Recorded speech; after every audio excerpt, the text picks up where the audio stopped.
pagi hari ini kita akan membahas mengupas rahasia istana iblis di segitiga Bermuda. Ma'asyiral muslimin yang dimuliakan Allah Subhanahu wa taala. Ada sebuah hadis yang mengisyaratkan tentang kerajaan iblis. Hadis ini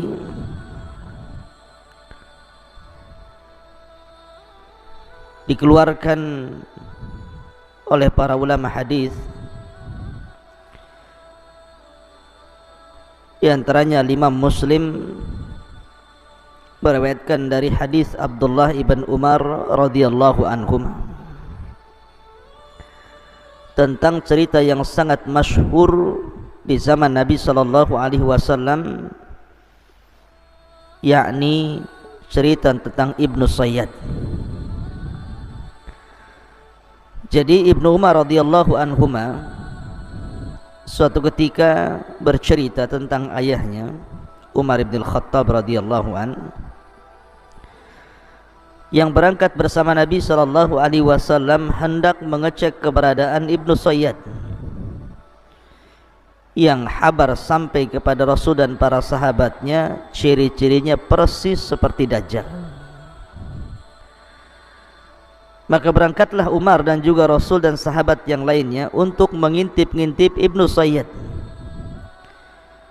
Sampai-sampai Nabi SAW harus mengintai dari satu pohon ke pohon berikutnya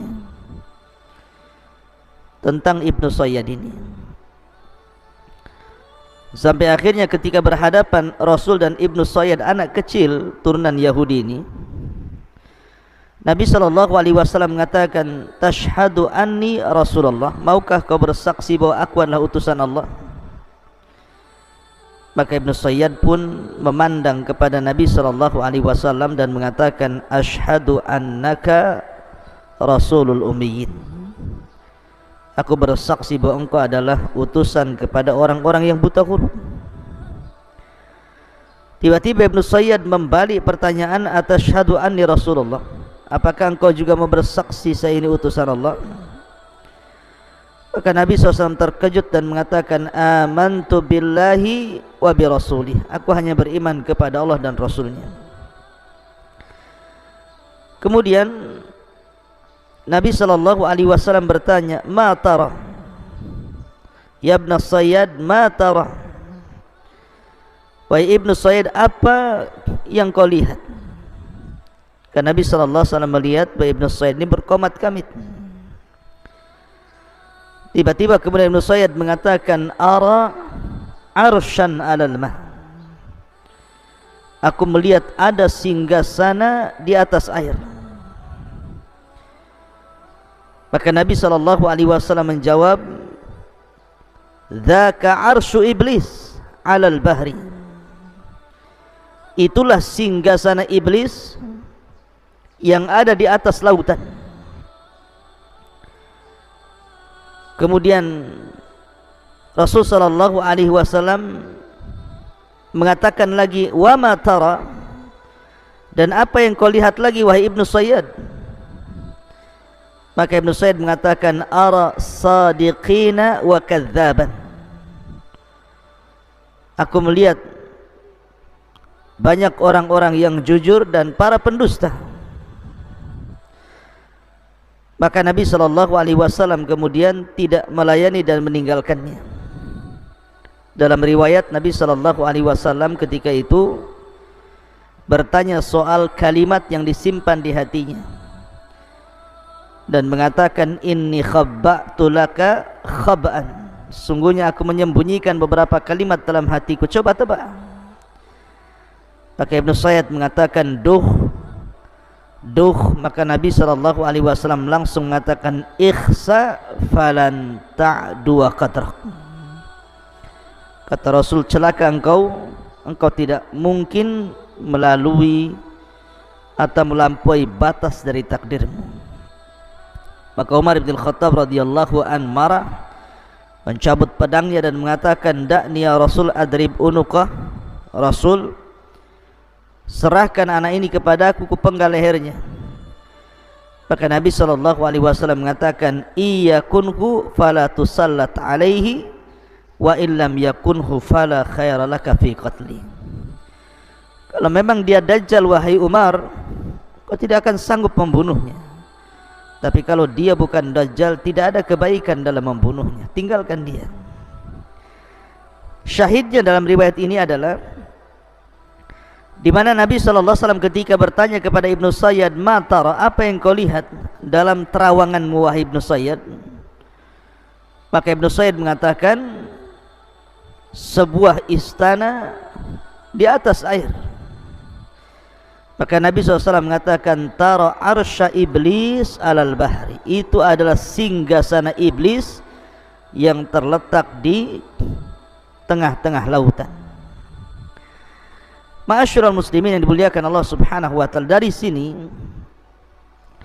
kemudian muncul sebuah pendapat dari kalangan mutaakhirin bahwa singgasana iblis itu jangan-jangan berada di segitiga Bermuda, sebuah laut Atlantik yang ma'ruf gitu ya, dan juga benua Amerika dan benua Afrika. Dan segitiga Bermuda ini ceritanya sampai kepada kita, bagaimana kapal banyak yang hilang, pesawat banyak yang jatuh, dan hampir-hampir tidak bisa diteliti bangkai kapal dan pesawatnya, dan para awaknya hampir-hampir tidak ada yang selamat dan semua mati. Masyaallah muslimin yang dimuliakan Allah Subhanahu wa taala, sampai-sampai orang menyebut segitiga Bermuda ini laut setan atau laut iblis. Bahkan ada sebuah buku yang berjudul Dajjal akan muncul dari kerajaan jin di segitiga Bermuda, yang dikarang oleh Syekh Muhammad Isa Daud dari Mesir, bahwa kawasan Bermuda adalah kawasan jin. Dari situlah akan muncul Dajjal. Jika benar dakwahan buku itu, tentu tidak akan aneh apa yang disabdakan Nabi SAW, bahwa banyak peristiwa dan kejadian yang menakutkan di segitiga Bermuda itu. Tetapi masalahnya buku ini bermasalah karena pengarangnya Muhammad Isa Daud ini terlampau percaya kepada jin muslim ini, yang jelaskan dalam buku beliau ini bahwa Dajjal akan keluar dari situ. Tentu pernyataan ini juga akan menyelisih hadis Nabi SAW bahwa Dajjal itu akan keluar di bumi sebelah timur. Kemudian Nabi SAW menyebutnya Khurasan. Khurasan itu di mana? Di Iran. Artinya hadis Nabi SAW menjelaskan bahwa kemunculan Dajjal itu di Khurasan, bukan di segitiga Bermuda. Tapi Muhammad Isa Daud ketika berdialog dengan jin, kemudian jin ini menjelaskan bahwa Dajjal akan muncul di kerajaan di segitiga Bermuda, tentu akan menyelisih hadis Nabi SAW. Intinya bahwa berkembang opini-opini di masyarakat bahwa jangan-jangan istana iblis itu ada di segitiga Bermuda tadi, karena banyaknya peristiwa-peristiwa aneh dan banyaknya kapal-kapal dan pesawat yang kalau lewat di segitiga Bermuda hampir-hampir tidak selamat dan tersedot masuk ke dalamnya. Ma'asyiral muslimin yang dimuliakan Allah Subhanahu wa taala. Tapi bagaimana menurut pandangan Islam tentang istana iblis ini? Betulkah berada di segitiga Bermuda sebagaimana prasangka sebagian orang? Ma'asyiral muslimin yang dimuliakan Allah Subhanahu wa taala, sebelum saya kupas tentang masalah ini, saya ingin memulai kajian kita ini mengurut dulu dari mengenal siapa iblis. Kemudian di mana istananya? Kemudian apa yang dilakukannya? Apakah dia kemudian mengerahkan anak buahnya dari istana itu untuk berperang melawan Bani Adam? Kemudian bagaimana akhir dari kehidupan iblis itu sendiri? Ma'asyiral muslimin yang dimuliakan Allah Subhanahu wa taala, pertama bicara tentang iblis. Iblis ini sebagian para ulama mengatakan ismu Arab, sebuah nama dari nama-nama Arab, ala wazni if'il, mengikuti wazan if'il, di mana mushtaqnya dari kalimat al-iblas. Jadi iblis itu dari al-iblas, maknanya al-ib'ad minal khairi awil ilyas min rahmatillahi azza wa jal. Al-yas min rahmatillahi azza wa jal. Jadi makna iblis itu artinya makhluk yang menjauh dari kebaikan atau yang putus asa daripada rahmat Allah, maka disebut al-iblas. Dan makhluk yang disebut iblis, walaupun sekali lagi bahwa ada sebagian ulama mengatakan bahwa iblis itu nama ajam. Kemudian kalau kita melihat Al-Quran, maka lafaz iblis dan syaitan itu diletakkan di beberapa ayat dalam Al-Quran. Bahkan lafaz iblis sendiri dalam Al-Quran itu diulang sampai 11 kali, dan semuanya mufrad, tidak ada yang jamak. Beda dengan syaitan, ada yang mufrad tunggal, ada yang jamak gitu ya. Yang mufrad sekitar 70 kali terulang-ulang dalam Al-Quran, yang jamak sekitar 18 terulang-ulang dalam Al-Quran. Ma'asyiral muslimin yang dimuliakan Allah Subhanahu wa taala, lalu kenapa disebut iblis? Jadi ketika iblis ini dia mengumumkan bahwa dia sudah putus asa dari rahmat Allah Subhanahu wa taala karena perbuatan dia sendiri. Ketika Allah Subhanahu wa taala memerintahkan dia sujud kepada Adam, kemudian dia enggan, bahkan sombong.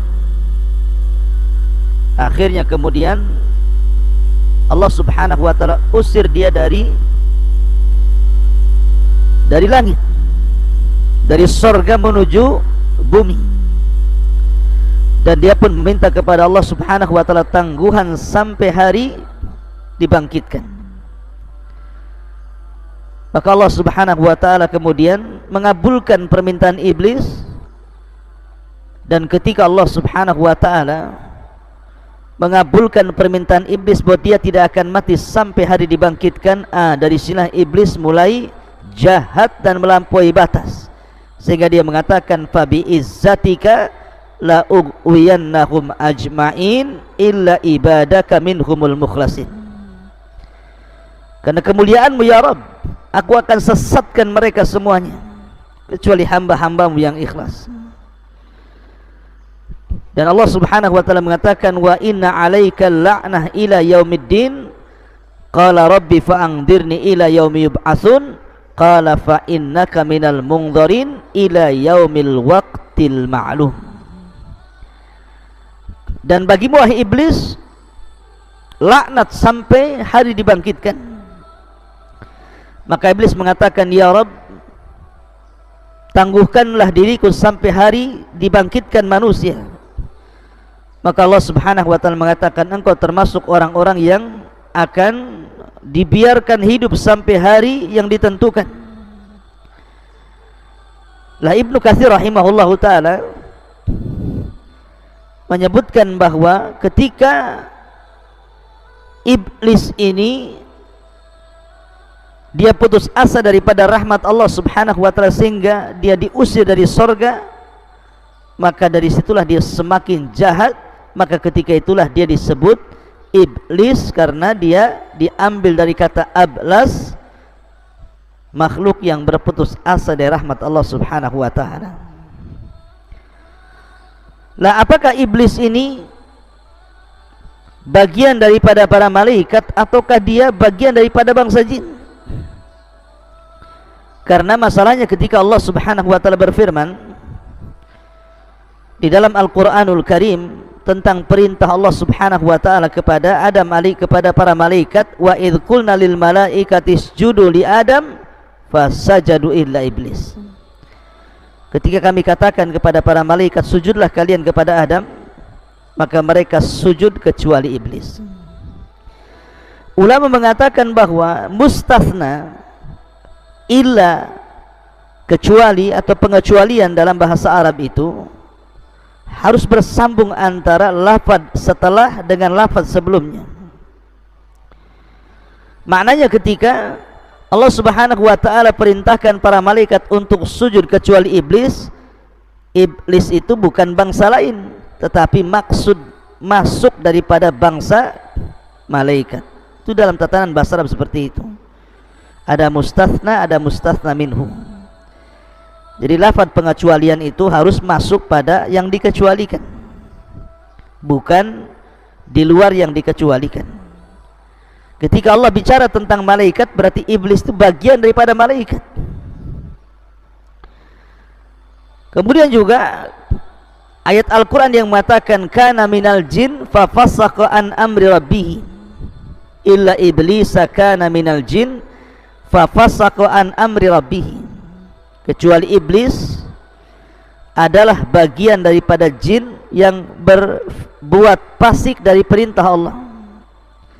Kalimat jin, bagi yang mengatakan jin dari kalangan malaikat, maka jin di sini artinya jannah. Sesuatu diambil dari kata-kata jan, itu artinya jannah. Karena dulu iblis ini khazanatul jannah,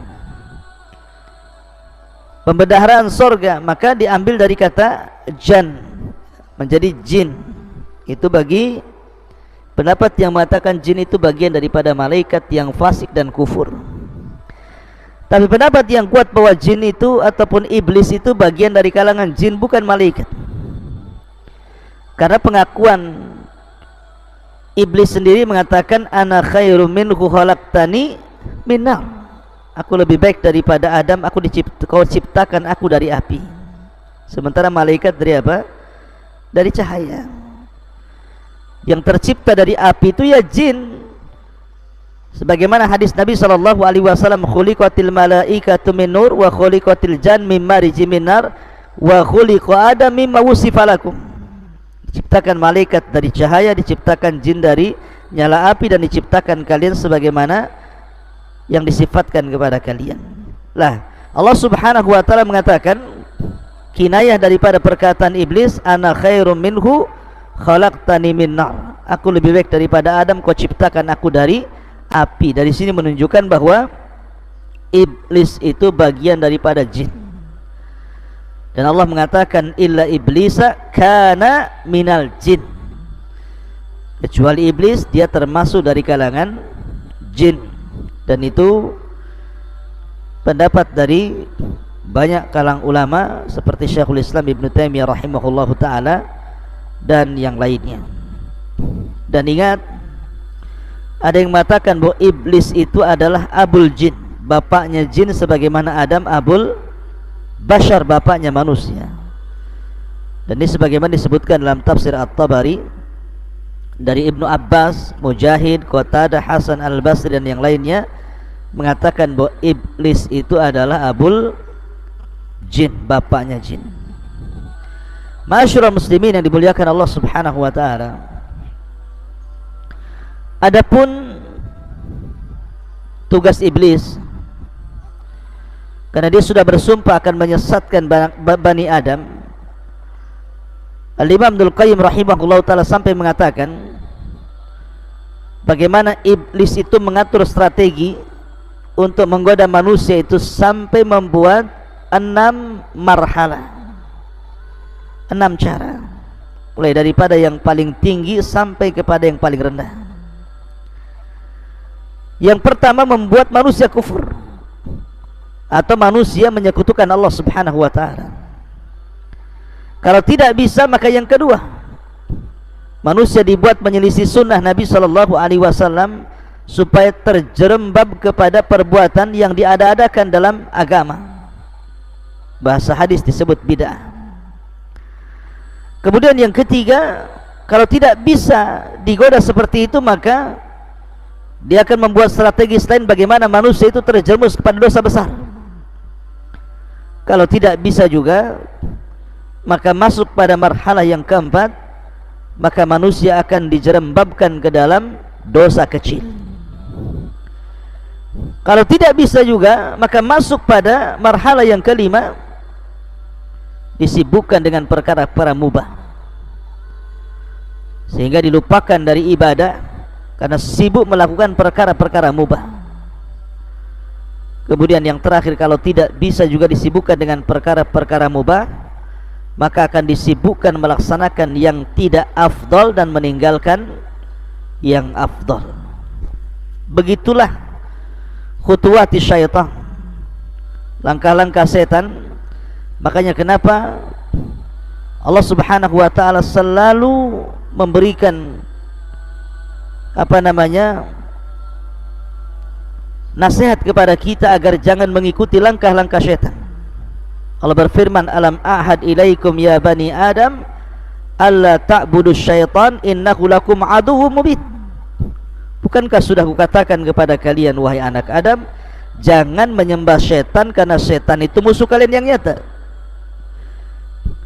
Maka Allah Subhanahu wa taala melarang kita untuk menjadikan syaitan-syaitan itu, iblis-iblis itu teman kita. Wa man yattakhidhi syaitan waliyan min dunillah faqad khasira khusranan mubina ya'iduhum ma yumannihim wa ma ya'iduhum syaitanu illa ghurura. Barang siapa yang mengambil syaitan sebagai temannya dari selain Allah, maka dia telah melakukan kerugian dengan kerugian yang nyata. Setan itu hanya menjanjikan dan angan-angan kosong, dan tidaklah janji-janji mereka kecuali dusta belaka. Ma'asyiral muslimin yang dimuliakan Allah Subhanahu wa taala, salah satu strategi setan itu adalah di pagi hari, maka setan selalu menancapkan singgasananya. Di pagi hari, pagi-pagi buta itu setan akan menancapkan singgasananya di tengah lautan. Lah, dan itu diisyaratkan dalam sebuah hadis Nabi sallallahu alaihi wasallam. Terdapat dalam Sahih Muslim dari Nabi sallallahu alaihi wasallam, dia bersabda, inna iblisa yada'u arsyahu 'alal ma. Sesungguhnya iblis setiap pagi itu meletakkan singgasananya di atas lautan, supaya dia ingin seolah-olah menandingi arsy Allah Subhanahu wa taala. Ya, tahu arsy Allah Subhanahu wa taala, singgasana Allah Subhanahu wa taala itu berada di atas air kan.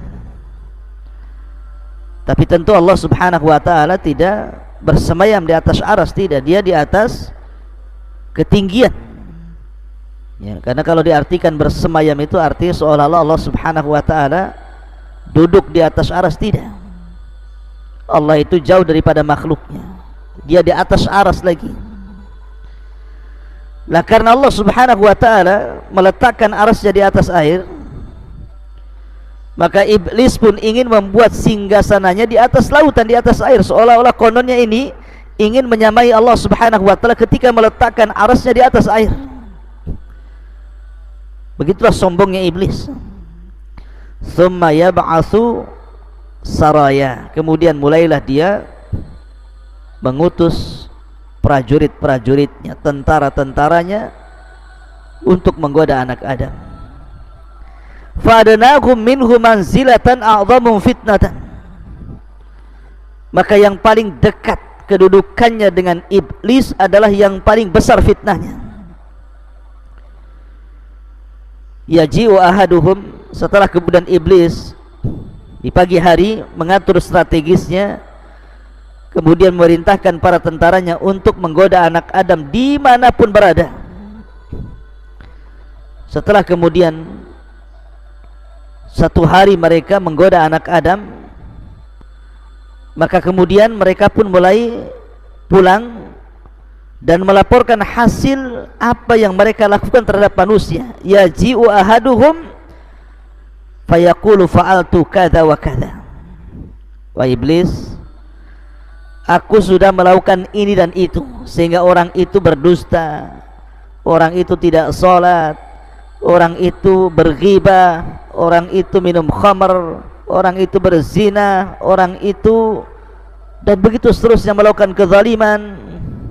Tapi iblis mengatakan, ma sana'ta syai'a, kau belum berbuat apa-apa. Summa yaji'u ahaduhum, kemudian ada lagi pasukan iblis yang lainnya yang datang melaporkan dan mengatakan, ma taraktu hatta farraqtu bainahu wa baina imratihi. Lapor iblis, aku sudah berhasil mencerai-beraikan rumah tangga si fulan dan si alan, sampai sekarang mereka bercerai. Maka iblis langsung tegak berdiri dengan bangganya dan mengatakan, anta, kaulah yang benar, kaulah prajuritku. Kemudian diambilnya piala yang ada di atas kepalanya, kemudian diletakkan di anak buah yang berhasil mencerai-beraikan rumah tangga ini. Lihat kenapa iblis bangga kalau ada orang bercerai. Karena perceraian itu banyak korbannya. Suami jadi korban, istri jadi korban, anak-anak jadi korban, keluarga jadi korban, semua jadi korban. Maka iblis pun bahagia dipeluknya orang tentaranya yang berhasil mencerai-beraikan suami istri dan mengatakan, anta, engkaulah. Kemudian dia melepaskan piala di atas kepalanya dan diletakkan di atas kepala jin yang berhasil mencerai-beraikan suami istri itu. Ma'asyiral muslimin yang dimuliakan Allah Subhanahu wa taala. Nah, di sini dalam hadis ini Nabi sallallahu alaihi wasallam mengatakan, inna iblisa yadau arsyahu 'alal ma'. Sesungguhnya iblis meletakkan singgasananya di atas air. Lah kalimat di atas air inilah kemudian dalam riwayat Ibnu Sayyad tadi di atas lautan, sehingga memunculkan prediksi ketika kita berbicara tentang segitiga bermuda. Segitiga bermuda yang berada di antara Laut Atlantik, benua Amerika dan benua Afrika. Kenapa kemudian muncul prediksi bahwa jangan-jangan istana yang dimaksud dalam hadis itu adalah istana yang diletakkan oleh iblis di segitiga bermuda? Karena ada yang mengatakan bahwa segitiga bermuda ini adalah pertemuan antara laut panas dan laut dingin. Laut panas dan laut dingin. Dan dalam sebuah hadis Nabi sallallahu alaihi wasallam, ketika Nabi sallallahu alaihi wasallam menjelaskan tentang bayangan matahari, kata Nabi sallallahu alaihi wasallam sebagaimana dikeluarkan Imam Ahmad, naha an yujlasa baina dhahi wa dhilli.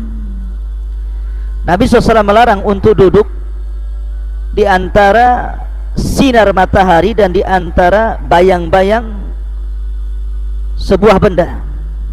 Jadi kalau seandainya ada pohon, kemudian sinar itu matahari menghadap pohon, kemudian di situ ada separuhnya masuk ke bayang-bayang pohon, separuhnya masuk ke cahaya sinar matahari, kemudian seseorang itu tidur di antara bayang-bayang dan juga cahaya matahari, maka Nabi SAW melarang, tidak boleh. Alasannya Nabi SAW mengatakan karena itu adalah majlisus syaitan, majlisnya syaitan.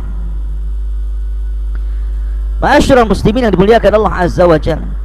Lah dari hadis ini kemudian orang mengkiaskan kepada segitiga Bermuda.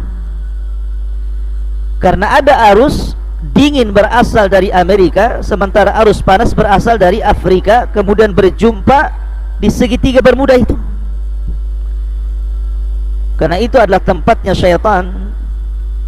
Akhirnya kemudian orang memprediksi bahwa di situ jangan-jangan istananya iblis yang dimaksud dalam hadis Nabi SAW. Akan tapi ikhwatu fiddin, saya ingin katakan bahwa menentukan tempat dengan langsung mentakyin bahwa di segitiga Bermuda itu adalah istana iblis ini tidak bisa. Iya, memang di situ banyak kecelakaan yang luar biasa gitu ya. Banyak pesawat yang jatuh dari zaman ke zaman, banyak kapal laut yang kemudian terserot ke dalamnya juga dari zaman ke zaman. Sampai hari ini bahkan para peneliti juga masih kebingungan karena khawatir mereka terserot ke dalam arus segitiga Bermuda itu. Akan tapi kemudian kalau memponis bahwa di situ adalah istana yang dimaksud dalam hadis Nabi SAW, bisa iya bisa tidak. Masalahnya Nabi SAW tidak mengisyaratkan ke arah situ. Dalam hadis tadi Nabi hanya mengatakan bahwa setan itu meletakkan singgasananya di atas air. Bisa saja berpindah-pindah dari satu laut ke laut berikutnya. Sekali-kali di segitiga Bermuda, sekali-kali di tempat lain. Tapi untuk memvonis bahwa hadis ini kemudian adalah diisyaratkan kepada segitiga Bermuda, wallahu alam, maka tidak ada isyarat dalam hadis ini, karena Nabi SAW hanya mengatakan tentang istana iblis itu berada di atas lautan atau berada di atas air.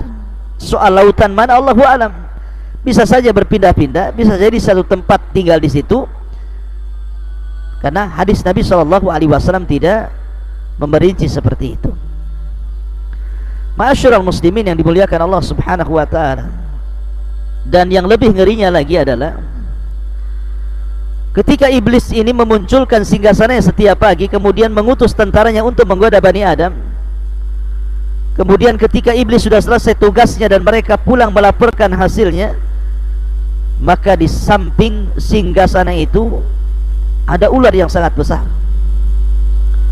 Sebagaimana isyarat dalam hadis Ibnu Sayyad yang dikeluarkan oleh Musnad Imam Ahmad, bahwa Ibnu Sayyad mengatakan ara arsyan alal bahri haulahul hayyat. Aku melihat singgasana di atas lautan dan di sekitarnya banyak ular. Ada ular. Kenapa kemudian ular? Kita teringat dengan kisah ketika Adam di sorga. Ada kisah Israiliyat. Ketika iblis sudah dikeluarkan dari sorga, kemudian Adam dimasukkan ke sorga. Iblis kan tidak bisa masuk ke sorga. Akhirnya kemudian dia bekerja sama dengan ular yang keluar masuk ke dalam sorga. Dan berhasil dia masuk. Dan berhasil pula dia memberikan was-was kepada Adam. Akhirnya Adam dan Hawa makan buah larangan dan terusir pula dari sorga. Lah karena ular ini sudah berjasa memasukkan iblis ke dalam sorga hingga mampu menggoda Adam, makanya sangat dimuliakan ular ini. Jadi setiap kemudian tentaranya datang membawa laporan, maka ular itu ada di sekitar situ dan dimuliakan sama iblis. Makanya Ibnu Sayyad mengatakan ara arsyan alal bahri haulahul hayyat. Aku melihat sebuah singgasana di atas lautan dan dikelilingi dengan ular. Maka Nabi SAW mengatakan sadaq dzalik, dzalika arsy iblis. Ya benar, dia benar. tetapi itulah istana iblis. Tapi sebagian para ulama mengatakan bahwa tambahan haulahu hayat dalam hadis yang dikeluarkan dalam Musnad Imam Ahmad ini adalah tidak sabit. Jadi lafaz yang sahih yang sampai kepada Nabi hanyalah kata-kata ara arsyan alal bahri. Berkata Ibnu Sayyid itu, saya melihat singgasana di atas lautan. Adapun tambahan haulahul hayat, di sekelilingnya banyak ular, maka itu tambahan yang tidak sabit, yang tidak tetap bagian daripada hadis Nabi sallallahu alaihi wasallam. Wallahu alam tentang masalah singgasana iblis ada di lautan mana gitu, apakah di segitiga Bermuda atau di tempat yang lainnya, karena tidak ada isyarat yang jelas tentang masalah ini. Ya bisa iya, bisa tidak gitu ya. Tapi yang jelas kita yakini bahwa setiap hari iblis menancapkan istana di tengah lautan, lautan mana terserah gitu ya. Kemudian mengutus tentara-tentaranya berusaha menggoda anak Adam, sampai akhirnya iblis merasa senang apabila tentaranya membuat cerai-berai suami istri dan meletakkan piala di atas kepalanya dan mengatakan anta sambil memeluknya. Wallahu a'lam bishawab. Mudah-mudahan ada manfaatnya. Subhanakallah bihamdika asyhadu an la ilaha illa anta astaghfiruka wa atubu ilaik. Allahu ta'ala. Assalamualaikum warahmatullahi wabarakatuh.